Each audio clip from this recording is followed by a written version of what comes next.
Hi everybody, thanks for taking the time to click on this video and just take a few minutes out of your day, your afternoon, your evening, wherever you are.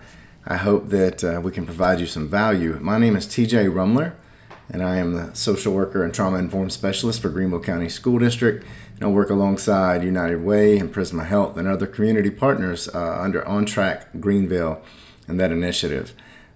What we're doing is trying to just meet people where they are in light of COVID, in light of all the different things that teachers are carrying on your shoulders, on your workload, both figuratively and literally. Just wanted to try to create another way for you to get some PD, get some content on your own time. So I'm going to run through these slides and hopefully provide you some information that'll be of value. And if you want to do one of these in person, we can do that too. But anyway, here we go. What we're going to do today is talk about the concept of self-care. One thing I promise you is we're going to talk about that conversation in its entirety. So hopefully by the time you finish this, you're not going to think, one, that it's just another thing, and two, that it's just like a slap in the face. And I think you know what I mean when I'm saying that is you can kind of see over here in the bottom right of this slide, I have this thing that says we can't support students. We can't be a student first unless we're teacher first. So I do believe by supporting you all as teachers that we are also supporting our students. And let's get going. This is just kind of some of the things I'm going to talk about. One, we're going to talk about why self-care matters. I think if we can't establish that, then this whole conversation is moot. We're going to talk about different types of self-care. And hopefully by the end of this video, however long it takes you to get through it, because you can pause if you want to at any point, that you're going to have some sort of a personalized self-care plan. Maybe at least one new action item that you can take with you. So one thing, I'm over Prince. I'm going to ask that, obviously, be present. You're an adult, you're a professional. If you're watching this, try to minimize distractions wherever you are. Secondly, just do your best. I'm going to ask you to look inside, to look inward and do some work throughout this presentation. And third, I'm a huge Prince fan. If my background right now, I'm in my home. If my background was spread out, you would see a photo of Prince right behind me. But I'm not gonna be playing any music or any scenes from Purple Rain. However, you're gonna see photos of Prince throughout this presentation on slides. And what I ask you to do is, when you see that photo, just use him as like a bookmark or reminder to breathe. I'm going to start right now, just kind of before we even get in. Wherever you are, just notice where your body is touching your seat, your bed, maybe you're at school or at home, who knows? Notice if you're carrying any tension, maybe right here in your jaw. Kind of loosen up that jaw, make sure, touch the roof of your mouth with your tongue, create some space. And just kind of send some breath throughout your body and notice if you're carrying tension anywhere. And if you are, try to send breath there. And just relax. Take a deep breath in through your nose and out through your mouth.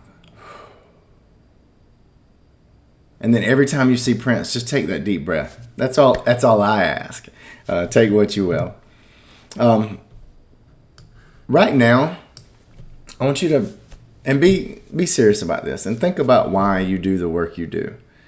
I think a lot of times we talk about why we got into this field, whatever it is that you do within the education.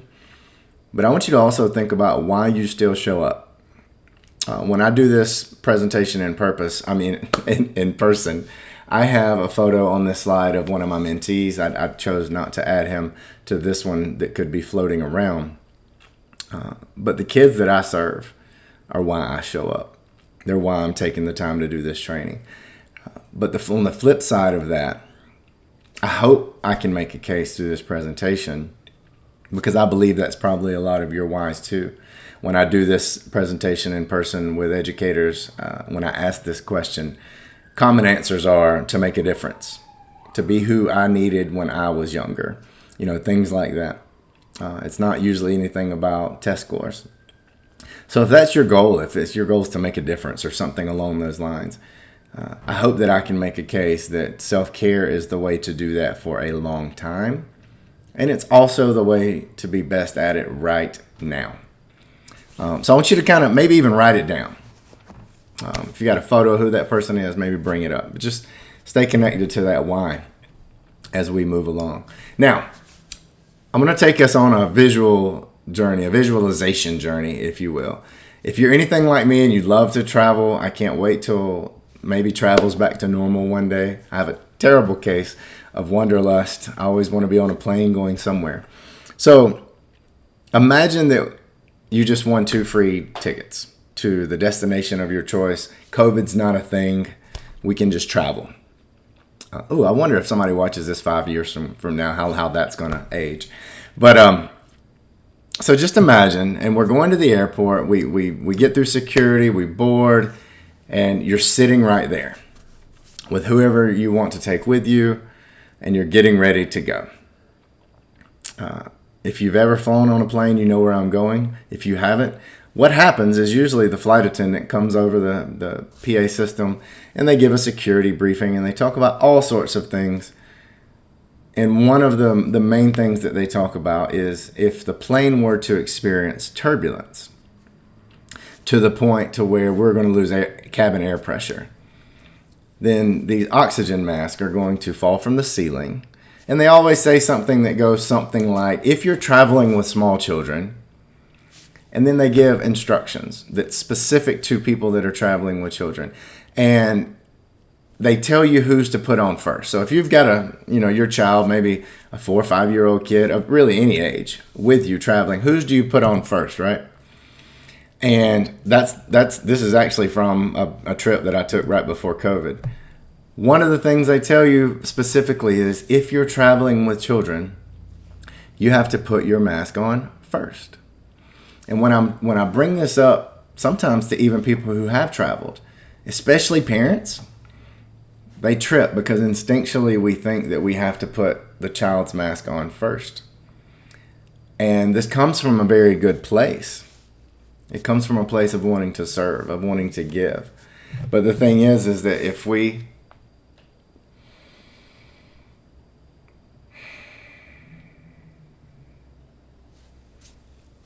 in that situation, quite literally, if we put the other person's mask on first, we could die. However, if I put my mask on and make sure that I am well, that I am safe, that I'm taken care of, I then am in a better place to be suited, to be equipped to help that child and maybe other people on the plane. Right?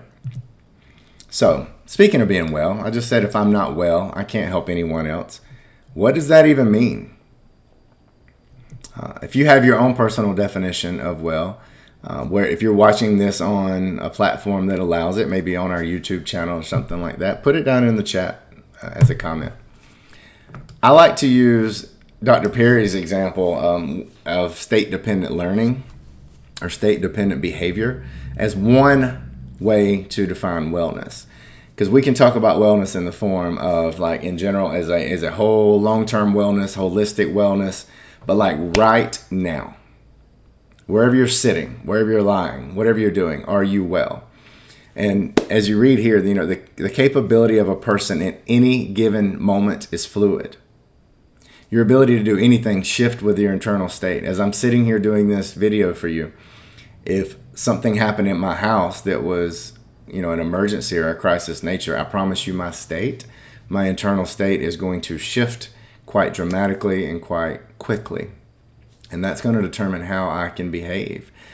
If you've been through an ACEs training, you understand, you remember we talk about flipping our lids and how when that prefrontal cortex goes offline, I'm in a different state and I can't do the same things as well as I could before. Now, this can be up in the clouds, and we talk clinically, and we're going to kind of get around to that. But like, we can have different states that are depending on a lot of variables. Myself, like in the morning, I need at least that first cup of coffee before I can shift into a state to where I even want to do anything productive. Sometimes 2 cups of coffee. Sometimes, you may be one of those people, I've been accused of this as well, to where I need a meal. I might be getting to that place to where I'm hangry, and I might look like this dog or even maybe a little bit more angry, waiting for that next meal. Like, where I need that I need that food right now, or I'm not going to be able to do anything. Some people wake up looking like, this cat always makes me laugh. But some people wake up looking like this, like you're not a morning person, and you just need an hour or 2 hours, sometimes more, before you can socialize or be around people. And as you think about this, think about like, what is your state? What are some things or times of the day, or sometimes maybe certain weather, whatever it is that gets you in a very good state where you're happy, or a bad one, or whatever across the spectrum. So as we talk about that, I want you to think of this concept, and this is something we use in the therapeutic world, and it's called the window of tolerance, which, again, going back to Dr. Perry, and this isn't a perfect example, but it's just one framework that we can use. Because this isn't necessarily that's up and down. Like, we can be in some of these states multiple at once, but just use this as a framework. So as I'm sitting here calm right now, I would be, as you can see on this graphic, in that middle, the optimal arousal. Like, my whole brain is online. I'm feeling good. I'm hydrated. I'm prepared. But if I maybe saw a wreck outside of my window, or somebody come and banged on my door, or anything like that could startle me, I might go into that hyper arousal state. And as you can read, hypervigilance, panic, anxiety, anger. So sometimes things, people, places, I'll say it again, people, we all have people in our lives that can probably send us to that. One of the stages that we don't talk about as much is that bottom, is that hypoarousal. And this may look like a student who you may or may not know that they're going through something, and instead of acting out, they act in hypoarousal of maybe they have their head down on their desk on a regular basis, just shut down, can't talk, with a hoodie over their face. I'm not going to go into it tremendously in this training, but there is research that shows us if someone has experienced trauma, or is maybe re-experiencing trauma, that there's actually an effect to the parts of the brain that affect speech and being able to verbalize things, being able to speak. So don't always assume necessarily that if someone is in that hypoarousal state that they're just not wanting to engage in conversation or being defiant or something like that. So lead with compassion. So that may be you, that may be someone in your life, that may be someone in your building. So another state of wellness is what, and this quote comes from a book that I recently read called Burnout, which is excellent. And they talk about, really safety and the difference in stress and stressors. And wellness is a thing that we're in when we feel safe. When we feel safe, we can feel safe even if we're not necessarily in a safe place. And the other way around, we can be in a place that's actually literally safe and not feel safe. And I wish we could unpack that together, asynchronously, but we can't do that right now. But I love how they finish this quote, that stress is not bad for you, but being stuck is. So if you're interested in reading more about that, I highly recommend that book. And again, it's called Burnout. And they talk about the difference in a stressor, which is an event, a situation or something, or a person, and the actual biology of stress being stuck in our body. And we're going to talk about some ways to move through that in a minute.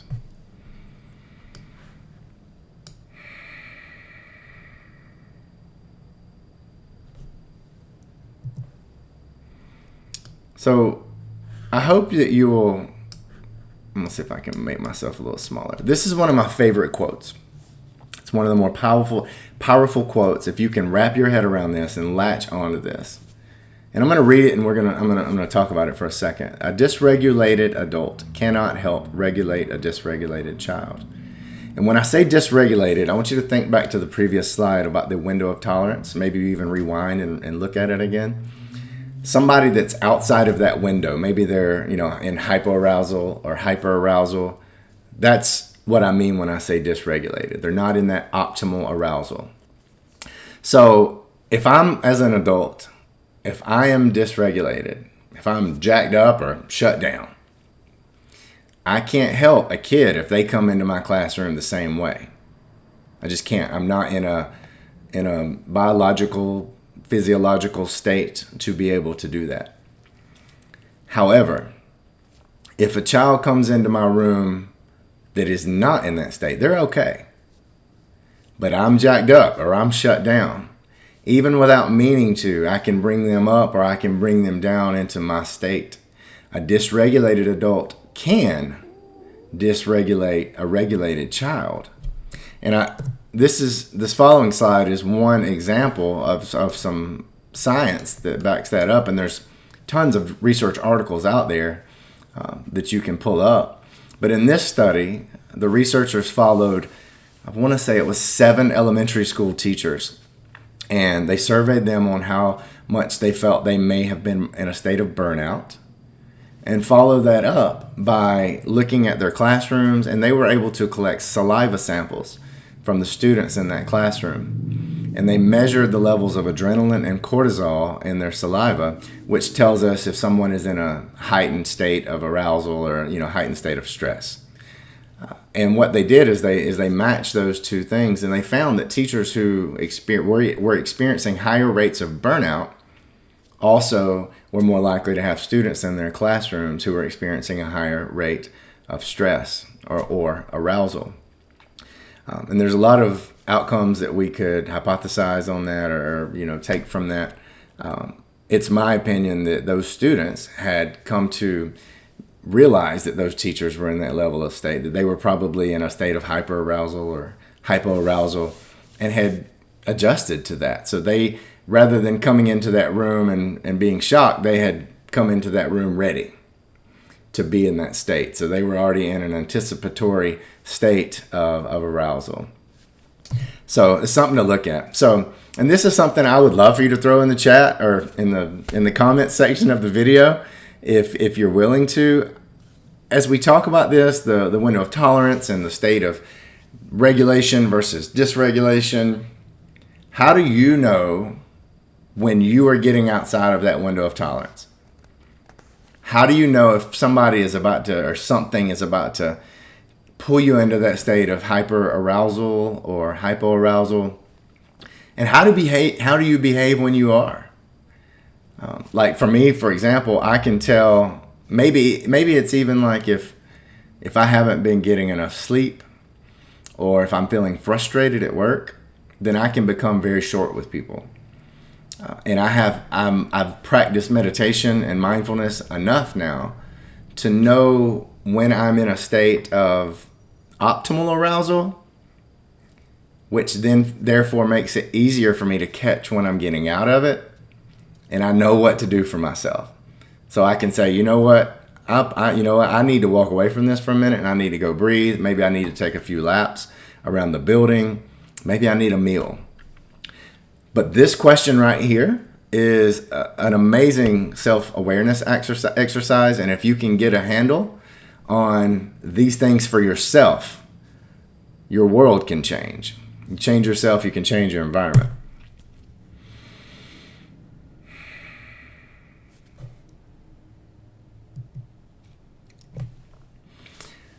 We've talked a lot about the physiological states of stress and how that can affect. But again, when we talk about the biology of stress, move myself out of the way so you can see. But these are just some of the things that stress can actually do and affect our body. And if you want to pause this and look at it, you can. I'm going to keep it moving for the sake of time. But I just wanted to show you in the sources down at the bottom, but how much stress can affect your actual body. So, what actually is self-care? And I love this photo, and it'll make sense in a minute with one of the quotes we're going to look at. But I want to talk about that for just a second.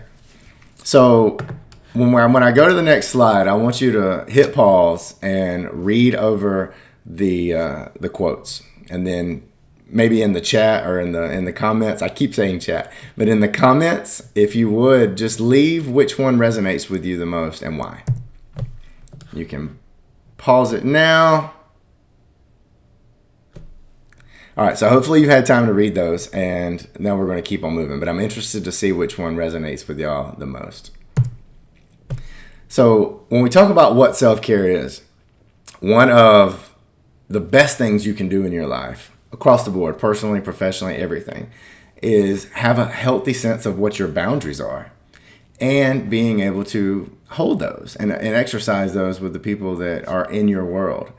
And one of the ones that I know we as helpers, as servers, we have a hard time with is the word no, and being able to just actually say that and hold that space. And I always take it a step further when I'm doing this exercise, and I throw a period on there and remind folks that no can be a complete sentence. You can say no to an obligation, to a request, to something like that without making up excuses, without lying, without trying to finesse your way out of it. You can just say no, or no, I'm not interested, or no, I don't have the space for that right now. Whatever that looks like for you, you're allowed to do that. Now, obviously, it doesn't apply to everything. There's going to be different spectrums of maybe people that you have that freedom with, or some things that just have to get done. But I want you to, and this is a good exercise for anyone to do, whether it's in your journal or with your therapist, with a friend, whoever, but just actually probably not with your friends. Do this on your own, with a therapist or in your journal. But think about it. Who do you have a hard time saying no to? Or maybe what kinds of things do you have a hard time saying no to? And you don't even have to change whether you say no to those things or to those people or not, but pull it apart. You might discover something interesting about yourself or about your patterns. I imagine that most people here probably watching this video are work with Greenville County Schools. So Rosa Gonzalez is our lead social worker. She's one of the people I look up to the most in the world. She's an amazing woman. And sometimes we do this training together. And one day we were speaking before the training about just honestly, just like, what is your self-care? And Rosa said something that resonated with me. And what she said was that growing up, it was custom in their house to, on Saturday or Sunday, you get up, you clean the home, you put on music, and it was a fun time. And so, as she developed into her own self, her adult self, that's cleaning her own home, cleaning her house, was self-care for her. And what happened, she said, and it was interesting, as she, she got married, she started having children, and more people would be in the house, either, them or visitors or whatnot. It was harder to keep things clean. And I would clean and I'd turn around and that place would be dirty before I got the new place clean. And she said what was self-care for me started giving her anxiety and stress, and it was frustrating because she couldn't keep it the way she wanted to. And she said, TJ, I realized one day that the hamper was just never going to be empty. And she meant that very literally, like her clothes hamper. But what struck me was like, wow, I have a hamper too, but my hamper is professional literature, my books and articles that I want to read. And what I mean by that, and think maybe you have a hamper in your life. And I use that to mean something that when done with grace is truly self-care, but when additional, expectations, unfair expectations are put on yourself, it becomes stressful. So that was her thinking that the clothes were always, and the hamper was always going to be empty. With me, it was thinking that I'm going to read every book that all of my peers are, because I would see, and I might be reading 10 books, but if I see one that my friend posts on Facebook about how great it was, I would think, oh my God, I haven't read that book. Maybe for you, it's your email inbox. I don't know. But think about that. And all I can do is encourage you is that if it's appropriate to try to give yourself a little grace, because we're not perfect, and try to find the way to bring joy back into that activity. And speaking of email inbox, I recently read a book, and I'll show you the title on the next slide, but it was called Deep Work. And it really helped me look at my practices of multitasking. A lot of folks in our society in this day and age, we think we're great multitaskers, and I'm here to push back and say that if you think you're a great multitasker, you are not. If you are doing more than one thing at a time, you might be doing them, and you might do a decent job at them, but you're not doing any of them as well as if you were doing that one thing at a time. can guarantee you it's just the way our brains are. Our attention is not a finite resource. So some of the things that book goes over, again, it's deep work, and I'll kind of talk about some of them right here. One is completion bias, and that is the trick our brain plays on us to think that just because we've completed a task that we've actually done something of quality. The best thing I can point out there is our email inbox. If you've ever had an 8-hour workday where really most of the day was spent putting out small fires, phone calls, responding to emails, you might leave and think, wow, I had a full day. But like, what did you really do? And that's this trick that our brain plays on us to think that just because I've answered all the emails, I've done all the things, I've checked all the marks, that I've done some quality work. And that's not always the case. I encourage you to implement some digital boundaries on your life. And again, all of this, take with a grain of salt and know that there's nuance to it, and it might look 10 different ways for 10 different people watching this video, depending on your role, depending on your workload, all those things. But do you have to be available to your email box every second of every day? Can you have, certain hours during the day where you check your email? Maybe you have certain people that you respond to immediately, and some people that you have a 24-hour response time to. I don't know what that looks like for you. One of mine is I don't really check work email on the weekends. My supervisor knows how to get in touch with me directly if it's something that needs to be addressed on the weekend. But other than that, I don't like to look at it because it's impossible to shut down and refresh from work if you never shut down and refresh from work. Attention residual. This is a concept that is vital. And I hope that you'll listen to me here. So if I'm making a PowerPoint and whatever, maybe think about if you're making something that requires an extended amount of time for you. Maybe it's reading a book. Maybe it's doing a lesson plan. I don't know. But if I'm making a PowerPoint and my phone is sitting to my side and I hear it buzz, no matter if I pick it up and answer the text, or I may just pick it up and look and I say, oh, okay, my mom needs me to call her back. And then I set the phone back down. It takes 10 to 20 minutes for my brain to get back to the task at hand at full quality.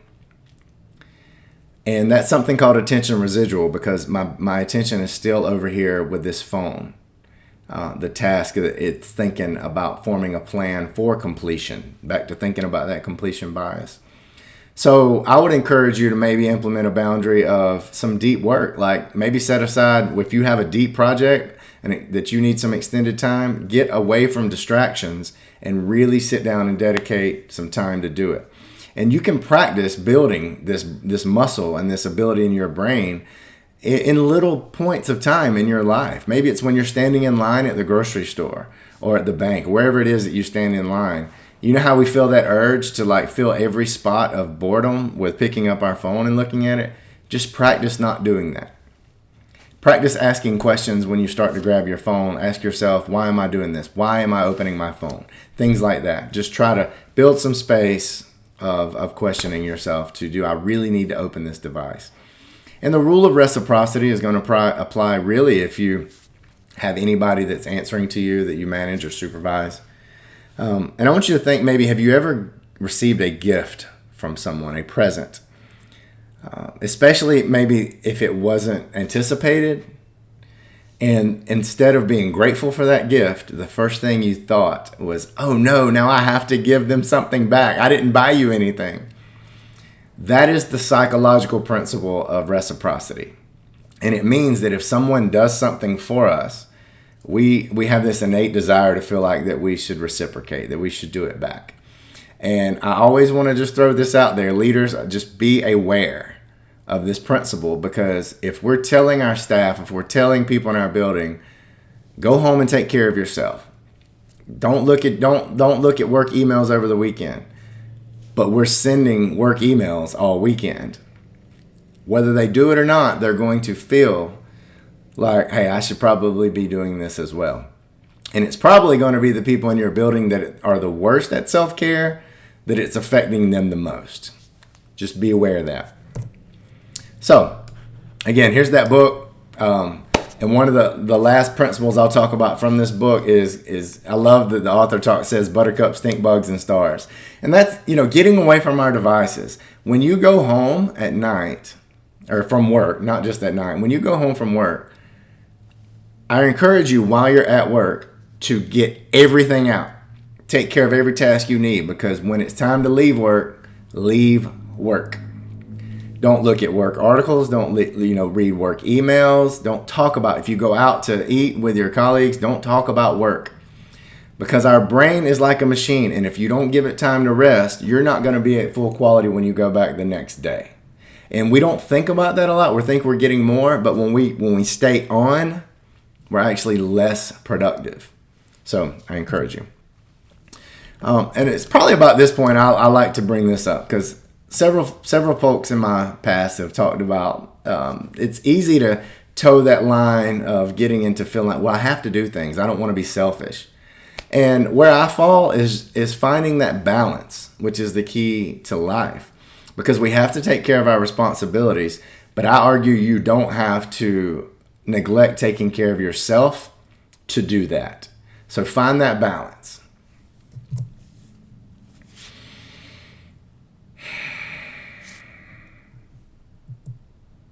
Now, if you have your cell phone out, I want you to scan that QR code right there, and it should bring up a needs inventory. You can pause it if you need to, because this is where we're going to get personal.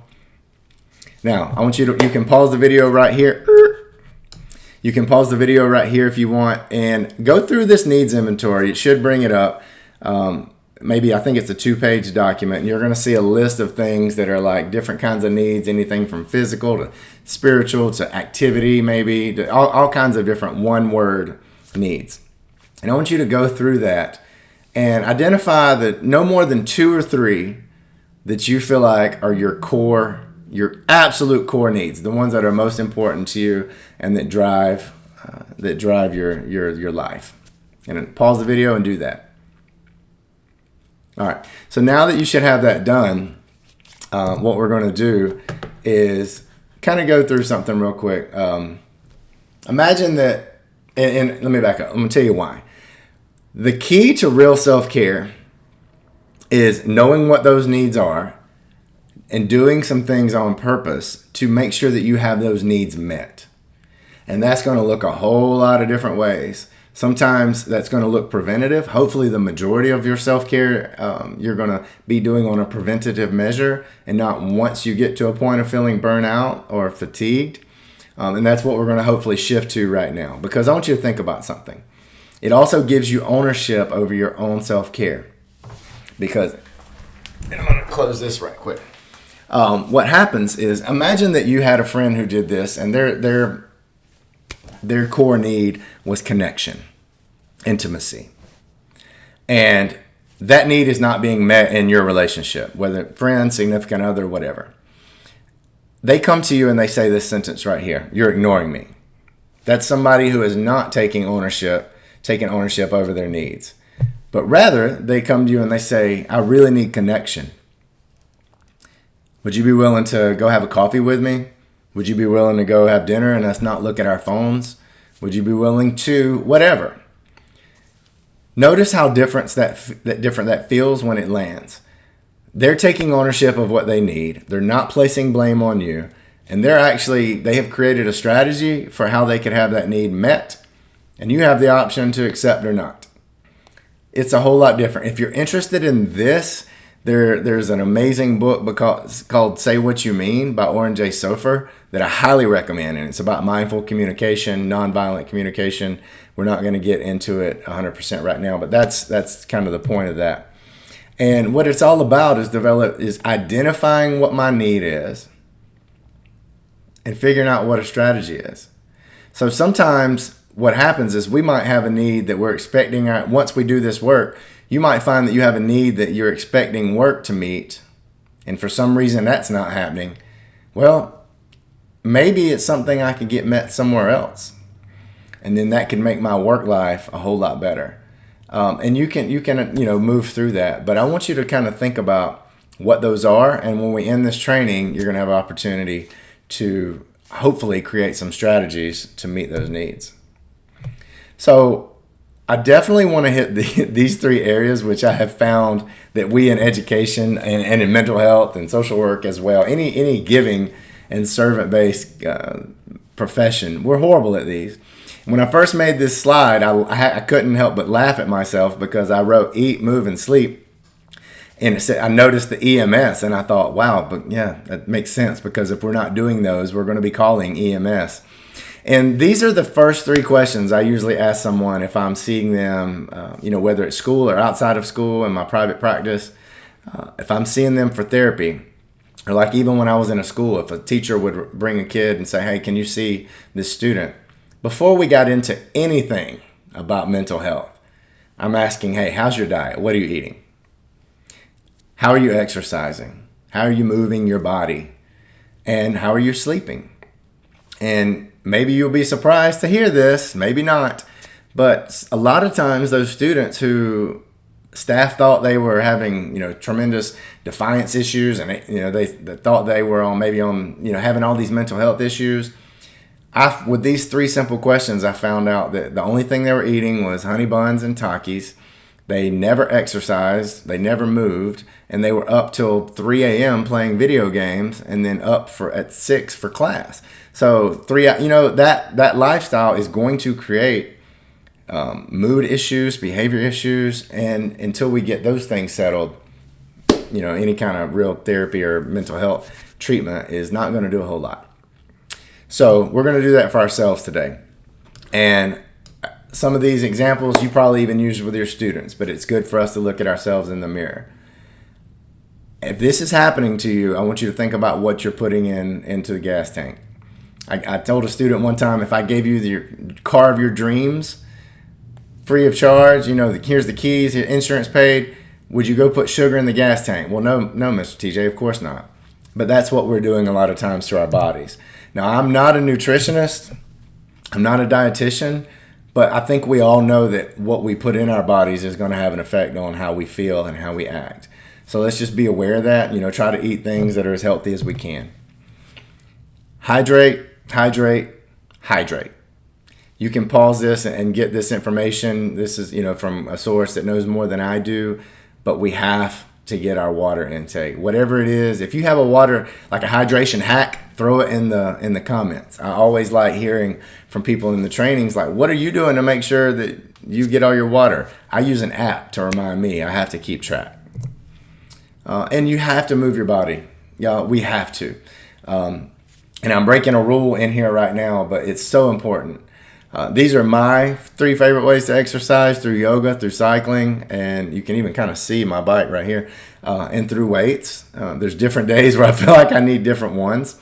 But exercise is, and as a clinician, if I could prescribe exercise, I feel like our psychiatrists would have to prescribe many less antidepressants and anti-anxiety medications.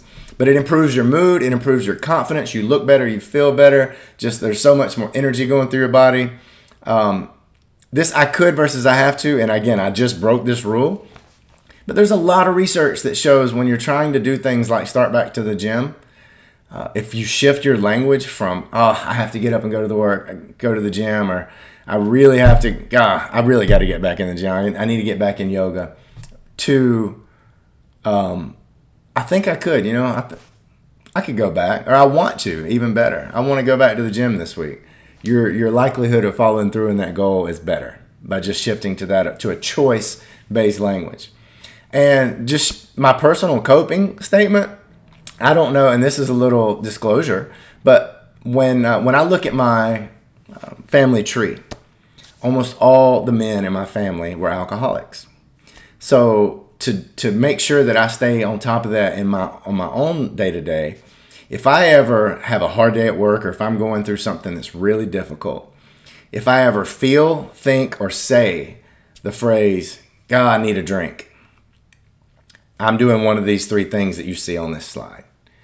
I don't ever want to turn negative things, and that might mean something else, whatever that is for you. But I try to make sure that exercise and moving my body is my coping for stress. And if you read that book, Burnout, it'll make more sense. because this is like the most surefire way to move that biological stress through your body and get it out of you. Because one thing I always tell folks is if you don't deal with your stress is going to deal with you. And this is the best way to do it. And lastly, where we may be the worst is sleep. There's a lot of back and forth on how much we need to sleep, but this is from sleepfoundation.org. Honestly, we probably need to be shooting for 7 to 9 hours of sleep. And that's just, there's no other way to put that. We really need to. If you have a sleep hack, I love to know that, because I know there's going to be other people watching this video that have trouble sleeping. These are just some of the ones that are best practices. Limit alcohol intake, and I always want to touch on that one because I believe it's a misnomer, it's a myth that we continually perpetuate. And the reason is that if you're having a hard time going to sleep, sometimes having a drink can help you get to sleep. It can help you fall asleep. The problem is while alcohol is in your system, your sleep patterns are going to be tremendously interrupted. So you're more likely to wake up feeling unrested because of all that. So I think experts usually say try to stop alcohol intake at least 2 hours before trying to go to sleep. And these are just some other ones that have found to be helpful. Out of this list, the one that helps me the most is that nighttime meditation and yoga. I'm usually out like a light when I do that. And as we're kind of getting to the end of the presentation, I think this is very important to highlight. Over the last year, 2 years, self-care has become a trendy topic. And if you are working in an environment that does not support self-care, yet your leaders are continually shouting it at you, it can come across like an insult. And I've seen it where people don't even want to have the conversation. So if you are in a position to where someone else's self-care can either be promoted and benefited or shut down by your actions, know that you have a responsibility. You have the power and you have the privilege to help them be more set up for success the more you give them the ability to practice. One of our principals, Damon Qualls, I'll give him a shout out. And some of our other principals, Corey Collington, have followed suit by doing things like not only saying you should, but I want you to leave your laptop with me on the weekend so that we all practice self-care together to remove a temptation to do work. And I have seen several of you from superintendents down, assistant superintendents and all the way down to me. I've seen a lot of us in the district who have really taken hold of this and have taken our own self-care and elevated it. And modeling that for other people. And if you're doing that, thank you. If you're trying to do that, thank you. If you're doing something to help your staff be able to practice self-care, please put it in the chat, in the comments, so we can learn and grow from each other. You can take a picture of this slide or screenshot it if you want. And I don't think it's even necessary, but I always do like to point it out that if we don't do this work, y'all, we're going to lose more teachers. Because it's such a stressful job. I've read studies that show, teaching and nursing are among the highest levels of stress of any profession out there. So if we don't do things to promote self-care, we're going to lose them. Some other symptoms of self-care can be burnout and compassion fatigue. And just looking at this slide, as you kind of go through and peruse some of these symptoms, you may have noticed some of these. I'm not going to read them to you, but I want to point out to me, like layman's terms, the difference between burnout and compassion fatigue is where they're driven from.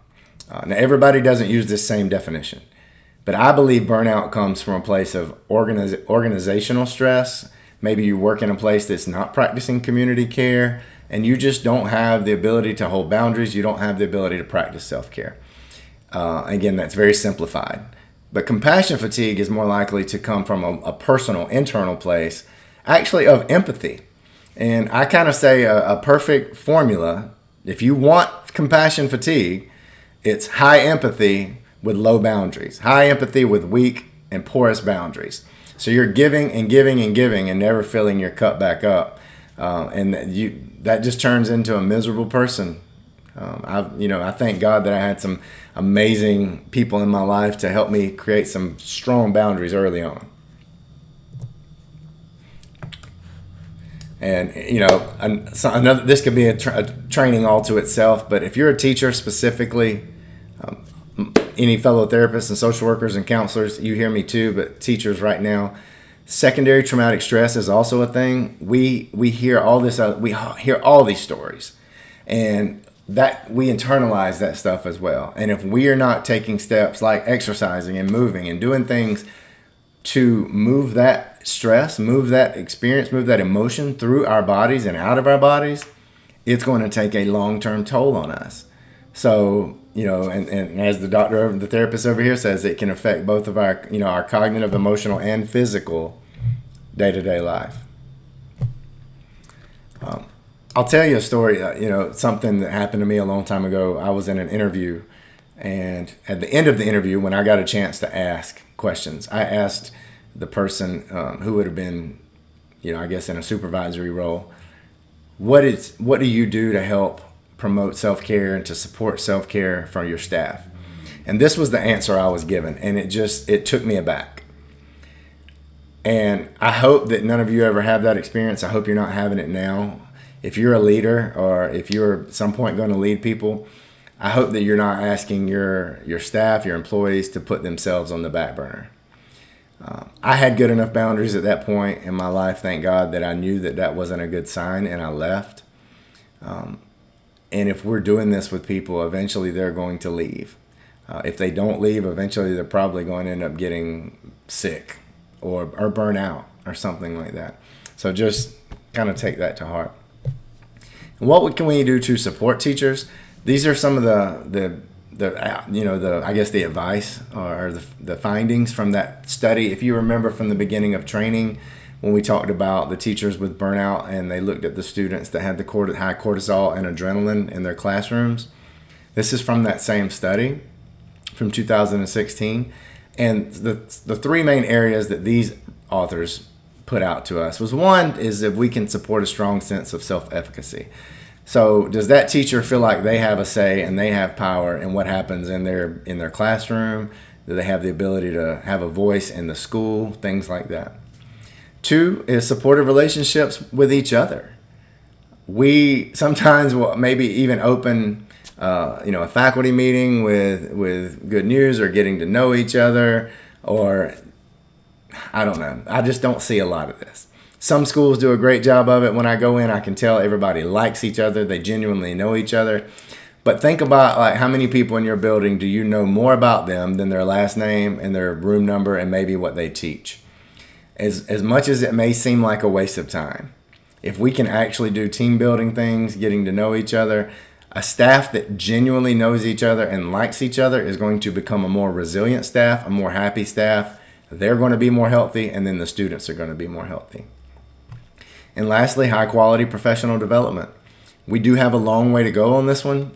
One thing I always like to point out as a trainer that's trying to do things as quality as we can is no matter how well the content is, how good the content is, how well it's delivered, sometimes if we go back to state-dependent learning and behavior at the beginning of the presentation, if I'm not talking to people who are in a state to receive, just like if you're not talking to students who are in a state to learn, that doesn't matter. And what I see a lot is what I call the 4 o'clock brain, where I'm trying to talk about something like self-care or maybe trauma or whatever to teachers who have been teaching and on. They've had morning duty, taught all day, maybe not had a bathroom break, afternoon duty, and they're rushing into a faculty meeting, probably also trying to check emails and expected to listen to a PD. This is an organizational problem. Like, this is bigger than you. This is bigger than Greenville County Schools. I think this is a public education issue that we have just come to accept as the norm. But I will argue that that is not high quality PD.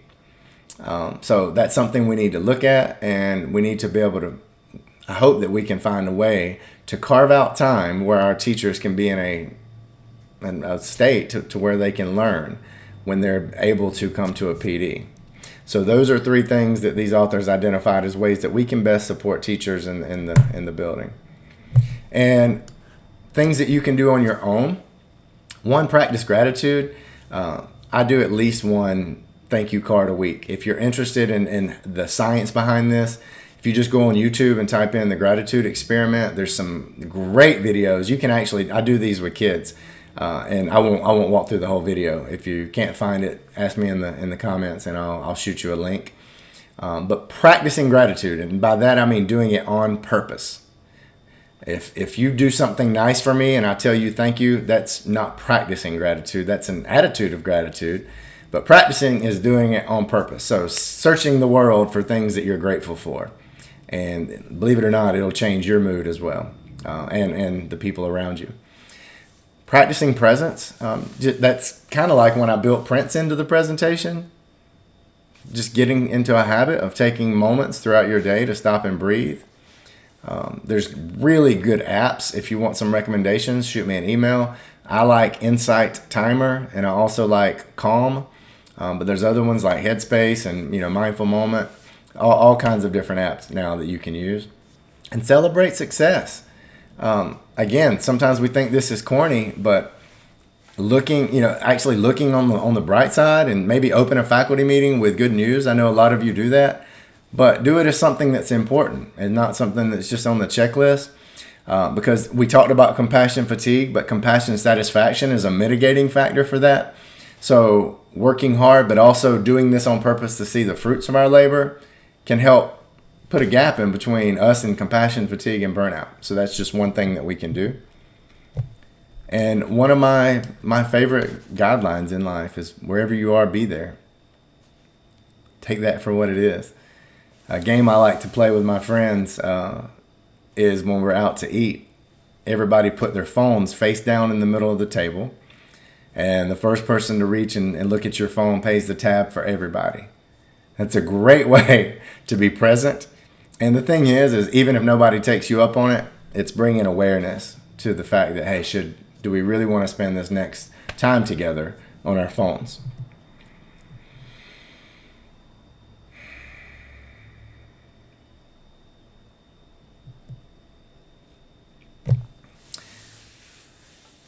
I can't end this training without bringing this up. Somehow still in this year of 2021, I don't know when you're watching this, mental health treatment is still stigmatized, although we are all walking around a lot of times like stretched as thin as we could possibly be. When I went through grad school, they always told us every therapist needs a therapist, and I believe in that. And I would argue that a lot of teachers that I work with and administrators and all staff positions in a school could sometimes use talking to somebody.